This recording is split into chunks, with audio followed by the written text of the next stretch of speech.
Welcome to the gathering, Coherence 2025. We are having technical difficulties, but we've got it, and we are going live now. And our lovely host, Alex Lyon. Kevin, when do you learn? It's Alex Lyon, yes. Alex Lyon, yes! Yes, thank you so much. Where's the third guest?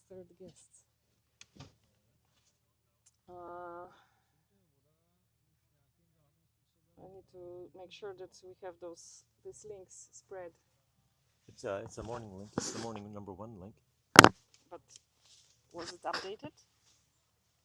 Is it the site with new link published? No, because there's no new link. I didn't give a new link anywhere. Yeah, Christina doesn't know which link is this now. Oh, okay. Good morning, morning number 1. How you doing? But she has it. Just tell her it's morning number 1. She'll know which link it is. Okay. Hello. Hello. Oh. Hey. We are live. Yes. Do you know what's the password for the Wi-Fi? No. But the Wi-Fi only works over there, right? Yeah, I think they were like. Oh, then I don't know. Okay. Okay, here you're signed into this YouTube as well. Okay, great. You can go live from there. We're already live. We're already live. Might need to elevate that mic a little. Maybe we just hold it. Okay, put it there. Yeah, but the one microphone. So, folks, we're getting set up, and we're going to be starting the program in just a few minutes. We're getting our panelists and Our host. But And I our want to host. sit here. okay, wonderful.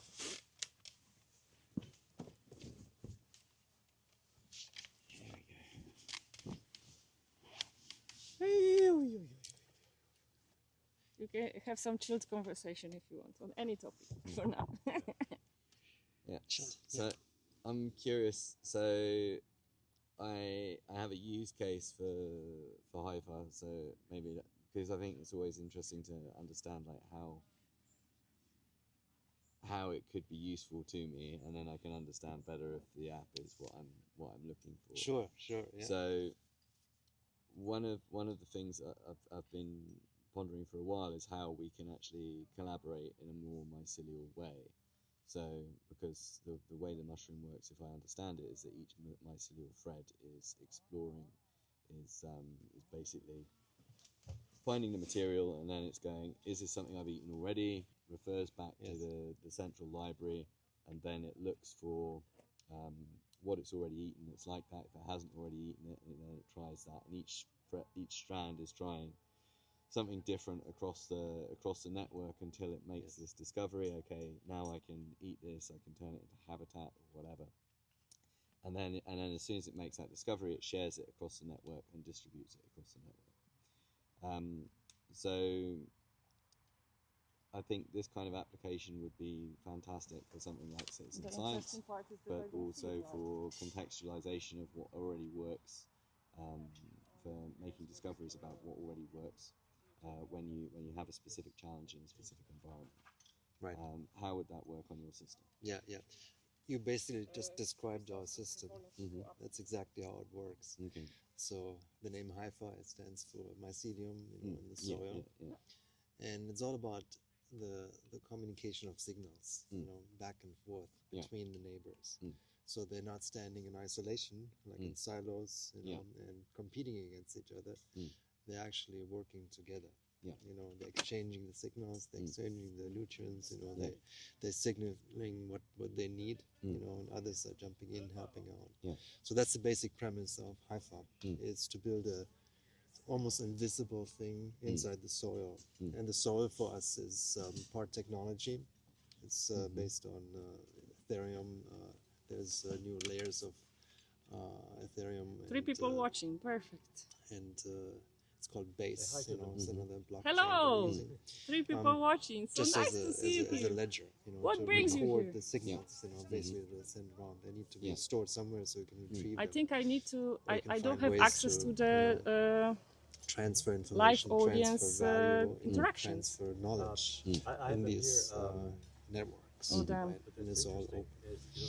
And And once you do that, now it's public. the Now, whole promise now it should be showing up. what an organization does is change. Yeah, okay, great. So instead of standing there in isolation and competing. It's not you against me.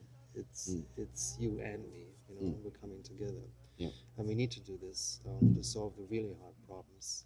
4 people watching. Can't do Hello, this in another isolation. person Can't do joined. this on your own. You need the others. Yeah. Victor!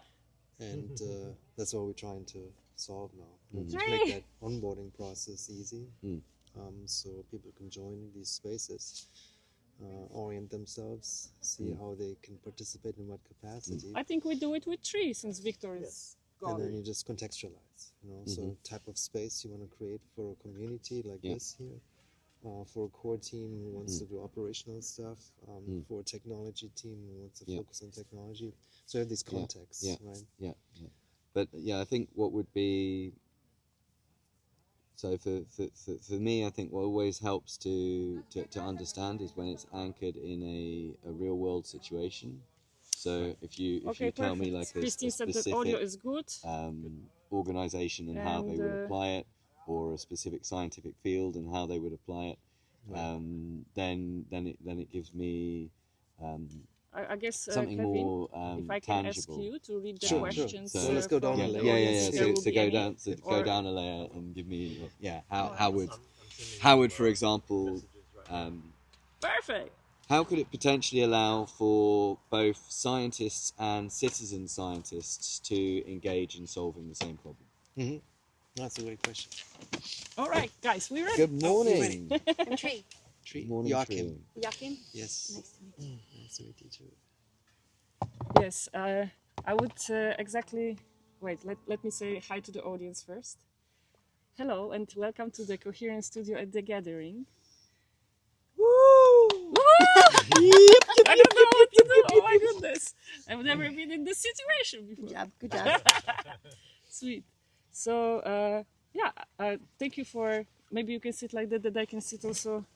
Jay? Just move the sign just a bit. Can you come in a bit? Yeah, or- Thank you.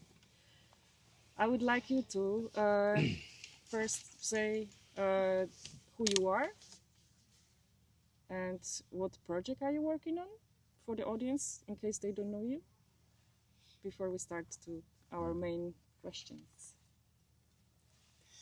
Okay. Shall I go first? Yes. Hi, audience. My name's Tree Willard. I work with the Terran Collective on hilo.com. I work with Alilo in the now Genesis 1. And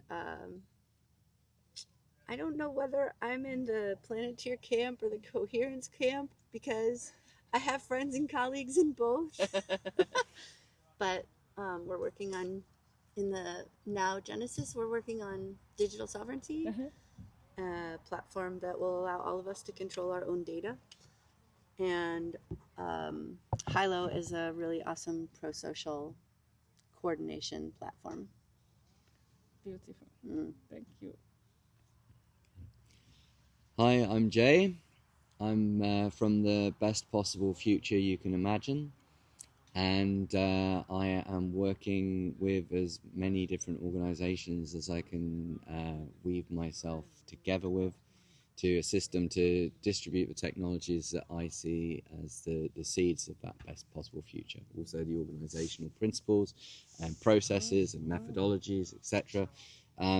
How we can take these things that already exist, because all of the seeds are already here, and bring them to public attention to ensure that they find the right places where they need to grow, and to provide them with resources to reduce their risk and increase their opportunity. I'm presently working with two organizations, Solarpunk Now and Modular Commons. One is designing and developing permaculture games that allow people to turn models and play and design into actual reality, even allowing children to create their own permaculture gardens, but also the structures within those permaculture gardens. So 3D geodesic domes that they can grow things around. The other project is the Modular Commons, which is bringing together the best regenerative and modular technologies to allow for rapid prototyping and also experience of what a regenerative future could look like. Yeah, absolutely. I'll shut up now because there's too many projects. There we go. Thank you, yes. Thank you, Jay. Thank you, Tree. I'm also like you, running around between camps and wanting to find out what's going on here.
But also a part of it is recognizing each other's difference, and the body, the human body, is a coherent whole.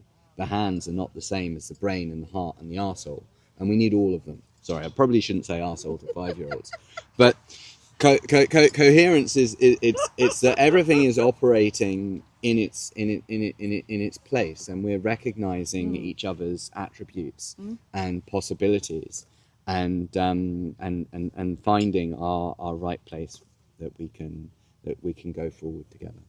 Perfect, thank you. And maybe you can take it as a bridge to our next question, which is like, how do you tell if there is coherence or if there's no coherence?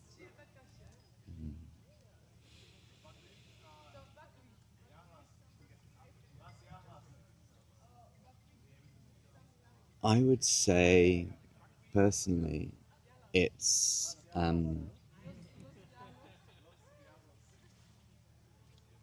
how do we like vibes? Partly, like vibes are really important, and for me a sense of play. But this is the energy I want to be in. This is for me what feels like to be in a state of flow. So when there is coherence, for me, it's a state of flow. Everything is easy. Everything is like falling into place, and it's just move after move after move. It's not being locked in the mind. It's being able to have the wisdom and sense to know what the next move is, but then to make the fucking move. And that there is this sense of flow and play and movement in the field. All right, perfect. Joachim, Tree? Yeah, very very good answer. So along with that, you just like what I said to my 5-year-old before. You walk into a room, there's this sense. We have this human capacity to sense if something is right, if things are moving along, if they're coming into a flow state. Right? The vibe, right? That's built in, right? So I've been in so many meetings where you immediately notice something is off, right? There's a tension in the room, right? There's a state of, incoherence. And then you try to move it back into sort of that field, where there is alignment, there's agreement, there is supporting each other kind of activity happening, right? And you don't need technology for this. You can really sense into that. That's the beauty of humans coming together and reaching that kind of state of coherence, right, where things are suddenly working out. It's like Otto Scharmer describes it as theory U, where you go through a state of suddenly you can let go, suddenly things are starting to flow, right, and then it goes up again, right. So from sort of a phase of disconnection, of tension, you suddenly realize we're all in the same space, we're all trying to solve the same thing, and then letting go, and then going with the flow, and then up on the other side. That for me is sort of what's happening in that space. It inspires me to ask one more question, but let's see how the guests are going to... If you don't mind, Tree, could you re-summarize what you said? Because we lost audio when you were talking. You had a great analogy to music. About music? Yeah. Oh, that when I was explaining to 5-year-olds about what coherence is. So you can maybe tackle those two at once. Again, explain to a 5-year-old what coherence is, and how do you tell a difference whether there is or there is no coherence? Yeah, I think I would describe coherence to a 5-year-old with an analogy of music, because all the children on the playground are all making so many sounds that it just sounds like chaos, and you can't hear one voice even. But when all the kids are singing a song together, then we can all hear that song that we create when we're all working together. And that's a very simple way to describe coherence. And what came to me as I listened to both of your answers about how do you know is just the roots of the word. Co is together, and here. Oh. There you go. And here is now, and here is the present. And like when we're all in the present together, beautiful, then we're all in that vibe, This is the that you vibe. guys are This is talking the about. vibe. Yeah. Wow, we have a beautiful definition of coherence. Like, did you make it up, or like? It's the roots of the word. Okay, It's just sorry. etymology. I didn't know that. Co means here. Okay. Because English is like your fourth language, right? and here, right here, right now. Okay. We're all here together. Okay. That's coherence. Amazing. Yeah. Thank you. And you know when somebody's out of sync? Mm-hmm. Yeah. Or when we're all not here in this moment together, because some people are off in other moments. They're in the past, they're in the future, Yeah, in their heads, right? Yeah. So is it about being in the heart? I mean, we can all be here together in our heads. Like sometimes a group of people get really together in how they're thinking about things. But for me, like being here now is definitely rooted in like my own body's coherence, like you were talking about, and like our bodies and our own coherence includes spirit for me. So I think if heart is excluded, there isn't coherence. Yeah. But, you know, head, heart, root, spirit, all of them in coherence. It's often also talked about. The charging party. No, this is. You're actually in front of the live stream. I would also love to trade places with you because I have a facilitation to prepare for. I'll take you the chargers. Really? You have to go? Because I have some new guests already coming, so it's Wonderful. yeah, but I would like to still ask you one more question. Yeah. Sure. How important is coherence for the regenerative movement? I think it's really important because coherence is on two levels, on the sort of inner coherence, what you bring yourself as an individual, but then there's also a collective level. You know, we need to achieve coherence on a collective level. Oh, our studio is flying away. We're here in the outdoors. It's really important to find this level of coherence, that level of agreement, of alignment with a larger group of people. And that's really the challenge. I think this is where we need really help. You know, help from people who already know how to deal with creating these fields, but also with technology. You know, AI is going to play an important role to help us understand, see sort of the hidden spots, you know, the blind spots that we all have, to uncover that and then come into this field as a collective entity. Thank you. That's a really great answer. And yeah, whoever is in capacity to help create this field, I think it's a great call also. I want to use music as an analogy again because complex music has many parts moving in many different directions, but there's coherence, right? And even in moments of dissonance, when there's that tension, then it resolves to harmony again, and we all go, ah. And I think that absolutely coherence is necessary, and there's beautiful coherence in our diversity, and those moments of tension are moments of discovery that bring even more joy to the moments when we're in harmony. Yeah. So yes, coherence for regeneration. Yoo-hoo! We have nice slogans today. Jay. Yeah, I think the other two answers are all, I'm wondering what else there is to say, but I think just to reinforce this coherence through being here and being present, but also how we expand that on a global scale to help the scene to see itself. Because when we are aware of the full scale of this body of possibility to care for one another and create this collective canopy of care or blanket of belonging or whatever we call it, there is, yeah, when we see it, we can also be alive to its possibility, and when we're aware of the challenges that each of us are having, then we know we're going in the same direction. Then we can look at how we can be of service to one another, and recognize that in being of service to one another, we are of service to the story and the future that we want to co-create. Thank you so much. Thank you, my wonderful guests. It's been a pleasure to be hosting you, and I hope you come to the studio again. While right now we have to switch to another. Thank you for holding the space. Thank you so much. Thank you, Kevin, for.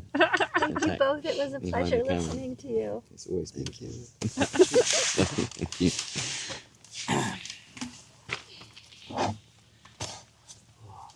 Bye. So now now we would be playing the recorded.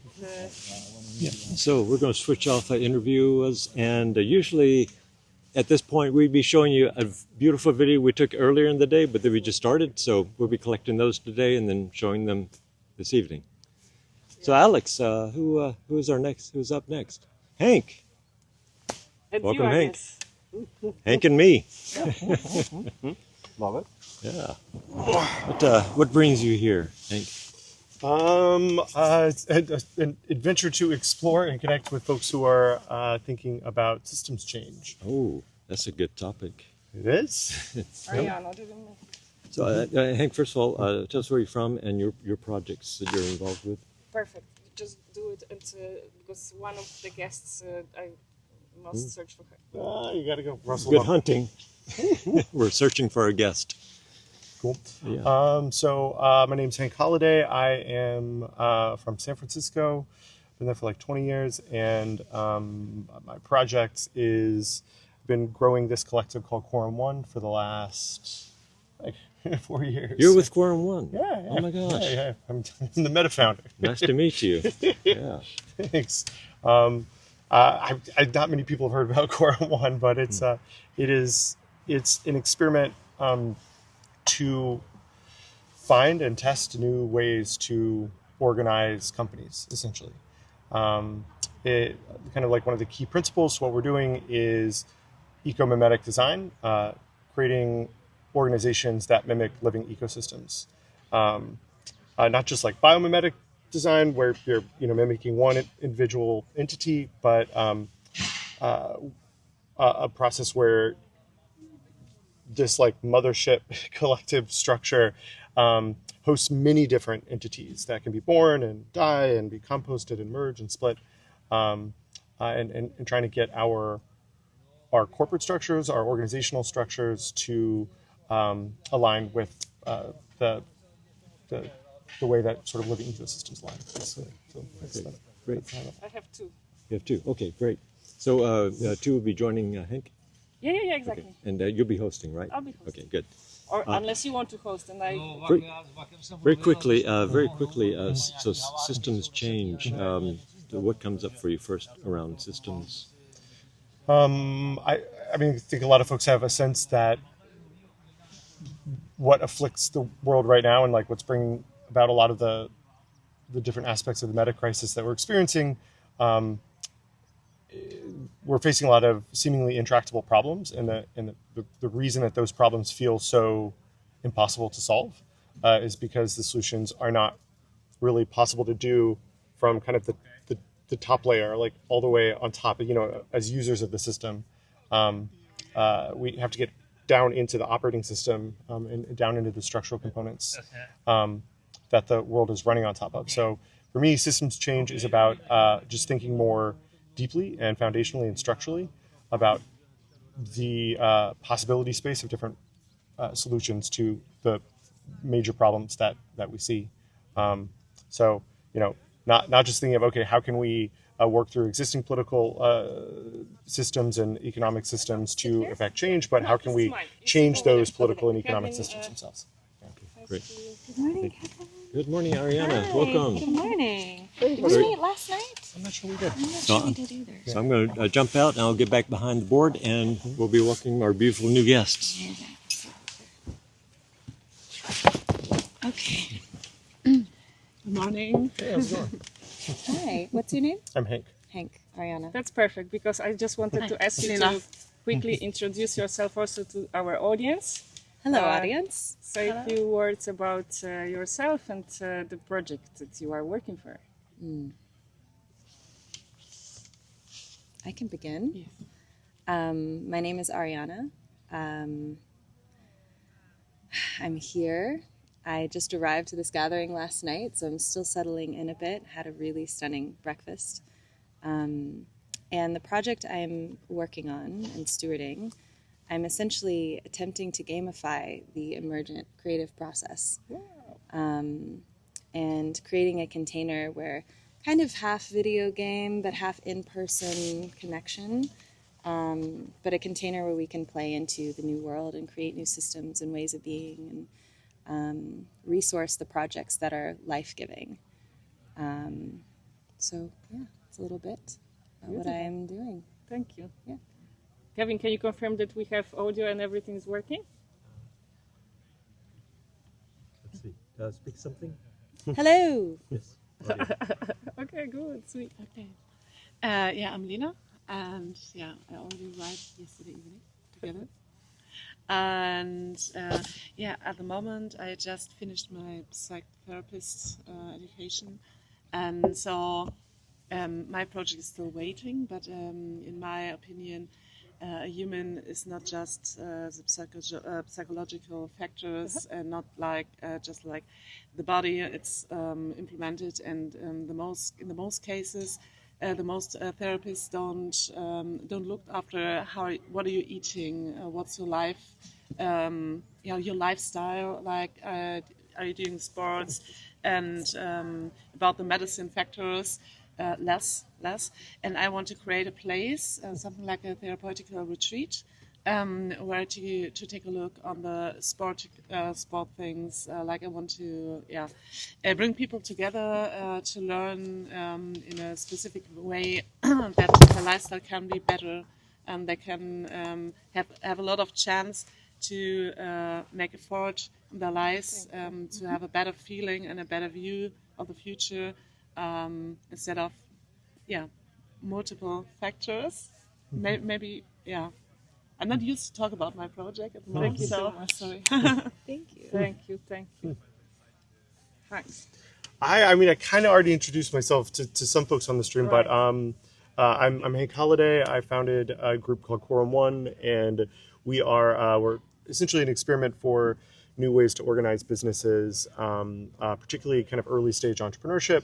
So we have a group where anybody who wants to start a business can come in, and instead of creating a legal entity, like a separate siloed legal entity, they can create a virtual legal entity on top of a shared infrastructure, get more of the benefits of scale right from the beginning. People who are workers can come and do work through this network in a way that gives them, again, more of the benefits of being part of something larger, but without disempowering or without extracting. And where everything's collectively owned, all the economics are transparent, and the whole business model, business operating system is eco-mimetic. So it's designed to mimic living ecosystems. And so kind of our big, I guess, one of our key hypotheses is that we need for-profit companies in particular to run on top of a different operating system so they don't consume all of the Earth's resources and create all of these negative externalities that we see in society. And that a key way to do that is to restructure their legal, their operating models to essentially mimic living ecosystems and be more aligned with the natural world. So. Amazing. Thank you. And now I would like to dive into the 3 questions that I have prepared for all of you. The formula goes like this. I give you a question and you give an answer. And I would like to... Never heard of that one before. Can you do that? Yeah. Good process. See? So smart. Yes. And I would like the answer to be short and sweet, because we are like half an hour behind the schedule at least. And before we do it, I want to ask if there are any questions from the audience. Yes, there is. Oh, that is interesting. Who asked this question? Yes, who asked this question? Let me guess. Viktor Vorsky, maybe? Someone named Systems Logic. Wow, Systems Logic asked a question. Systems Logic asked a question. Maybe it's the question from the system itself. That could be. The question, but the logic. I have to read the question. We will. This will be a bonus question. So if you want, you can answer it. But when we finish, what is the role for wise AI in creating global coherence? Specifically, wise AI. Right. Yeah. Okay. Good. Oh, but let's start from the easy ones. And the first question. I would describe it as a feeling you don't want to move out of a group, even if the dynamics is not perfect, but there's a big attractor in the middle, and nobody wants to move out. So I would describe it. Do we just one by one? Okay. I would describe it as okay. You're on a playground, and you have your friends coming in and playing. You have the sandbox. You have the swings. You have all the pieces on the playground. You have the ground. You have your ideas of what you want to play, and you have the sky, and you have your family watching, and there's this whole moving thing happening while you're just in the midst of enjoying yourself. And all of it is actually connected, and all of it's communicating to itself, to each other, in so many different ways, while you're just enjoying yourself and playing. That's coherence. Yeah, I'd say that like coherence is a something that like emerges that like that happens when a group of people are moving together. It happens or it doesn't happen. And coherence is like that kind of that the state or the force that keeps a bunch of people together. So if you're out running around with a bunch of friends, you're all kind of hanging out together. You're in a group, and that why are you in that group, right? That's coherence. Like you all want to be in the same place. You all want to experience something together, and so coherence is kind of like that gravitational pull, that force that holds groups of people together. Yeah, I love this Hope that answer. makes sense. Yeah. Beautiful. And maybe we can use this as a bridge to the next question. How would you tell the difference of state of coherence? How would you tell the difference if there is coherence or there's no coherence?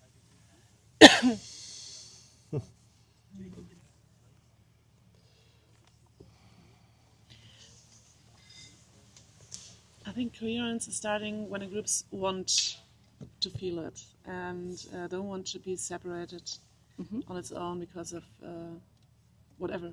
I think if it's not coherence, it's the people or specific people don't want to interact, don't want to communicate, just want to be outside of group maybe.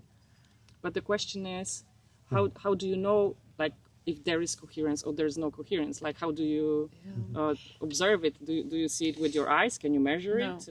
No, it's just about feeling. Just about feeling. If you feel coherence, just what she said before, you've got this good feeling with yourself, and you feel you interact with others, even you don't do it in action. Yeah, it's a good feeling. Yeah. Yeah, it's interesting. It's when we're talking about like coherence in a system, so if you think about like a network, international network of people all around the world, I don't know, interacting via some forum software. We can think about coherence in that. We can think about coherence in a smaller group of people, but I'll talk about the bigger group of people. You can usually feel coherence with a lot of like, you can observe kind of the effects of coherence. The effects of coherence tend to be, the side effects are trust, engagement. Normally, like moving into agreement is much easier and more fluid. And like lack of coherence or worst case like decoherence can manifest as like frustration, like challenges or like friction points in either like communicating or coming into alignment or agreement, or just like other things. Like I think we all have that sense of when we aren't in agreement, like so where when things are moving and they just feel a little bit harder than they should be. That kind of like social friction. So I think lack of coherence is something that can definitely lead towards various forms of social friction. I really like this question. I really like it. Thank you. It came to me in the morning when I woke up. I was, yeah, I really like this question because when you asked the question, my first response was, is it ever incoherent? And I feel like incoherent or coherence to me in so many ways is connection and the like acknowledge or the connection that is always there in so many ways. So I feel like when incoherence is present, it's really just the choice the choice to disconnect in a lot of ways. But it's never real. You're never truly disconnected. Like there's never actually a disconnection happening, but maybe it begins with a little bit of a disconnection from yourself and a lack of awareness of self, and that kind of creates an illusion of separation. And I feel like that could ripple through the field of coherence and create some experience that feels like there's a complete disconnection in a lot of ways. But I feel like there is always somewhere in a field that is connected. And so so much of like what I imagine, like the path back to coherence is recognizing the place in the field that is really, really connected, and then feeling into that and letting that ripple through, if that makes sense. Does that make sense to you? Does that make sense? Yeah. Yeah, absolutely. I think it's interesting to think too about like, yeah, coherence versus like what's the opposite of coherence, right? Because you have coherence, you have decoherence, you have like incoherence, which I think might mean something different. Like might mean like that something, you know, we're like indecipherable or something. That something doesn't make sense. Okay. Yeah. Which I kind of think of as incoherence, like as being decoherence of thought. You know, like the ideas don't fit together, or something about that is nonsensical. But in groups, I've always imagined that the opposite of coherence is divergence. And in certain cases, like a lack of coherence can cause groups to fracture or split apart, or people to just like move away from one another. So, Yeah, separation. Yeah. Yeah. And I thought about what if coherence or the feeling of coherence is inside of every one of us, and I once had this feeling of coherence inside of a group, and maybe I take it with me to create this new room, to create this new coherence, or to make something like like an author for my coherence, and I can invite others to join in. And everyone comes with his own feeling of coherence, and maybe so it's a creation of new situations. Just a new thought I had with your inscription. Beautiful. Okay, cool. That was my last question. How important is coherence for the regenerative movement? For the what? How important is coherence for the regenerative movement?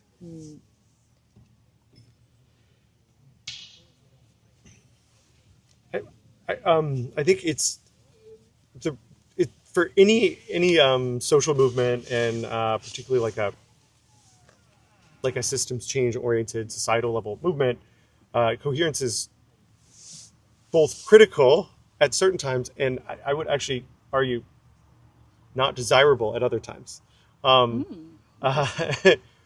which is maybe a divergent thought. One key thing about coherence is I think on some level, like on some layer of of abstraction, we want an entire movement to be coherent, and everyone to be kind of resonating with a broader goal or objective. But as we get deeper and deeper into it, there are certain questions that we just don't have answers to yet. We need more information. We need to keep moving forward. We don't know the solutions to all of these problems, and so a lot of times, actually, trying to get into consensus or trying to come into full coherence across the movement too soon around certain things may be counterproductive, because we want people to be able to move in different ways and have different opinions, and kind of discover what works and what doesn't. So too much coherence would make it bland, or yeah, or maybe kind of move towards groupthink and prevent us and like kind of prevent us from seeing our blind spots. I think a beauty of living ecosystems is diversity. Diversity of perspective, of experience, of thought, and many different perspectives are, you know, how you move forward together as an entire people, rather than trying to come into alignment around necessarily. I think Tree would call it, she said, the right amount of tension or resistance. I think. So I think this is what you, right? Yeah, tensegrity, like the integrity of tension. Yeah. Okay, good. Yeah. And I really agree with what you just shared too. There's what I was actually reflecting on was, you know, I feel like often maybe people think of coherence as there's like a shared belief or like a shared something there, and that kind of brings the harmony. But I actually think that there is true coherence comes with the diversity of perspectives and experiences and feelings, and that actually creating this really synergistic field. Like if you think of an ecosystem, it's probably one of the most coherent, like the rainforest is probably one of the most coherent places on the planet. And that is insanely diverse. And so, but yet it's all on the same ground. So there's like this, maybe this like recognition of like a deep connection that is always there. But then as we move up layers, we move into like our authenticity, and our authenticity together creates this really beautiful space that's alive. And to me, that's vital to the regenerative. I mean, it's so vital that regenerativity even itself is that diverse ecosystem moving and living together. So acknowledging coherence on a team of a project that is creating something in service of regenerating the planet is vital.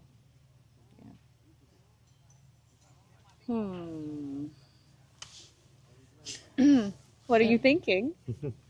I'm not sure if I'm in agreement, basically.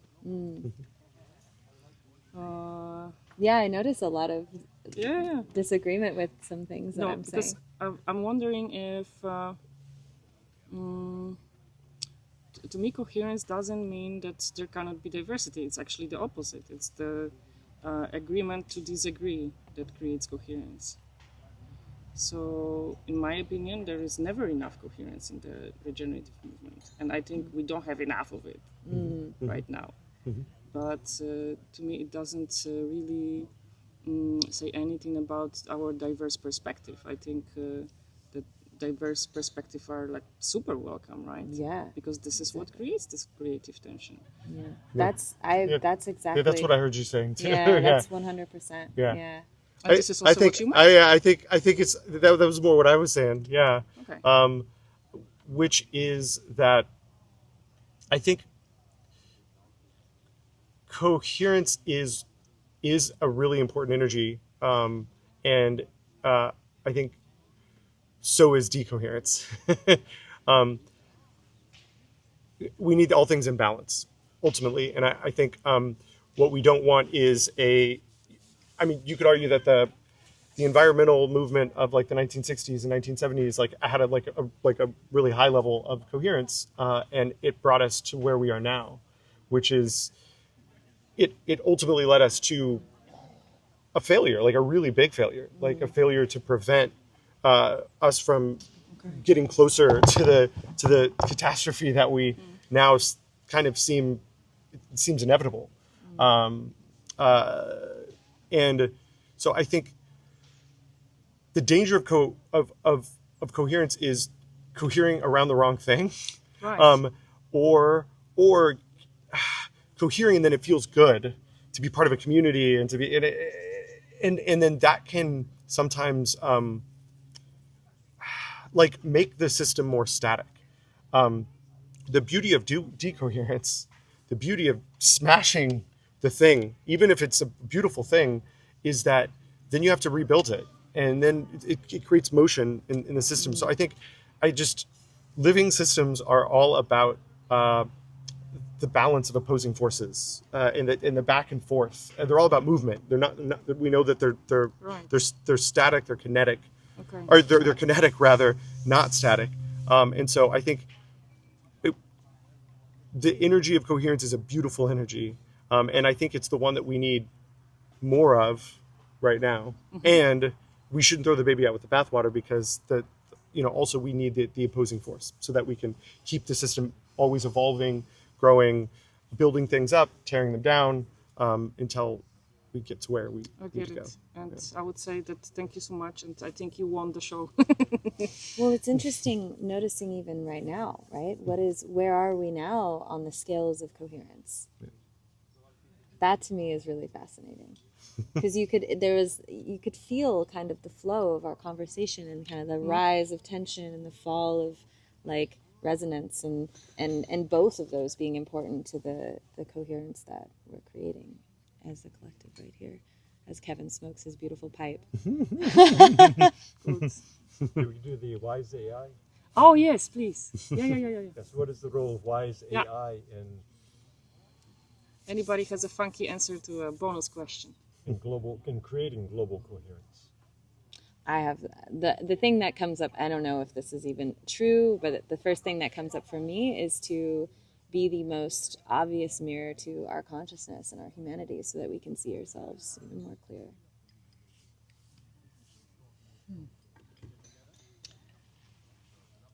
I think it's a very hard question on the moment. To think about this AI, or what kind of program, or what kind of coming together can create coherence. My first thoughts were more like, I don't feel good with that question. I'm not sure. I just want to say no. But after that, I began to think about it, and actually, I don't know a good answer. But my first thoughts were just saying, coherent with AI. No, I'm not sure.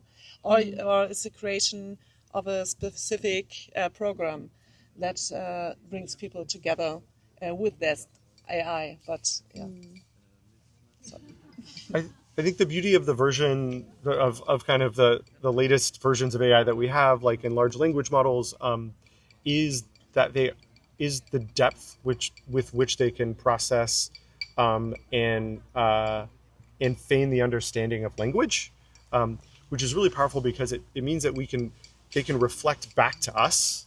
I think, like, to your point, what our own thoughts, like the outcomes of our own thoughts and perspectives, and help hold us to account to ourselves. So I think the cool thing about I think wise and AI, those two parts to pick them apart. Wise AI, I think, is AI that is multi-layered, and where there is some sort of ethical or values framework kind of in place underneath and around that AI. And that type of AI can be really helpful for taking our ideas or our values as a community, and then making it way faster and easier to kind of reflect back how what's actually happening is in alignment or out of alignment with that. Not necessarily for the purposes of being a police state or something like that, but for helping reflect back to us, are these even are the values that we're espousing or whatever, are they just hollow and empty, or do we not even really believe in them? In what ways do they need to evolve? And so I think it can help create a lot of coherence by sort of just giving us more little assistants that can help us observe ourselves in some ways. So cool. Yeah. And another short bonus question. Yeah, right. Short bonus question. And I left my beautiful pipe back there. Here we go. I think this How one's, can we create? I think it's for Hank. Okay. And Yosha came and said as soon as y'all ready, he's going to be ready for you all to join him. Oh. Yeah. All right. Okay. So let's wrap it up with the last question. How can we create coherence between organizations and groups on a systems level? I think that is the domain of economic systems. So I think we have to find the answer to that question. We have to look no further than what capitalism, basically, the current economic system, which does a fantastic job of creating coherence between organizations at a systems level. It just happens to be creating coherence around the concept that we should convert all of the Earth's resources into currency, which is bad, and it's killing everything. So I think that's a great example of a very strong level of coherence. It's like so strong that even when we come all the way out to these places, we can't escape it, right? We're still ultimately like stuck in this system. So I think how we do that is we use ecomimetic design. I was talking a little bit about ecomimetic design before everybody sat down, but we use structures which mimic living ecosystems, which means that they're not managed top down. They are self-managing, and they're managed bottom up, which means that they're polycentric. They have many different center points. They're emergent. There's new center points being born and dying all the time, and they're stigmergic. There's a form of decentralized coordination that comes from individual agents leaving markers in the environment that influence the behavior of future agents. So there's a way to design systems that will mimic living ecosystems, and then those are the types of systems that we need to use as the connective tissue between our organizations, rather than creating big hierarchical councils or bureaucracies.